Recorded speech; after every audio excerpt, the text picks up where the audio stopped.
ஓம் நம சிவாய நமக. ஓம் ஸ்ரீ குருபியோ நமக. அனைவருக்கும் வணக்கம்.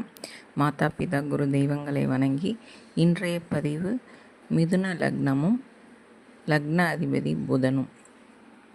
இந்த மிதுன லக்னத்திற்கு லக்னாதிபதி புதன் இயற்கை சுபராக இருந்து லக்னாதிபதி வாங்கிய ஆதிபத்தியமும் லக்னம் மற்றும் 4ஆம் வீட்டின் ஆதிபத்தியத்தை பெற்று 3 நிலைகளிலும் சுபத்துவத்தை அடைகிறார்.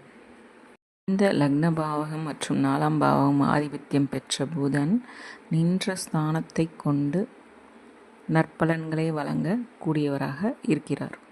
இந்த மிதுன லக்னத்திற்கு லக்னாதிபதி புதன் பகவானை எந்த விதத்திலும் அஷ்டமாதிபதியோ பாதகாதிபதியோ அல்லது பாவ கிரகங்களின் பார்வையோ இணைவோ இல்லாமல் ஆட்சி உச்சம் பெற்று பலமடைந்து இருந்தால் பல்வேறு நன்மைகளை இந்த மிதுன லக்னத்திற்கு வழங்கக்கூடியவராக முழு சுபராக இந்த புதன் அமைகிறார் என்பதில் எந்தவித மாற்று கருத்தும் கிடையாது.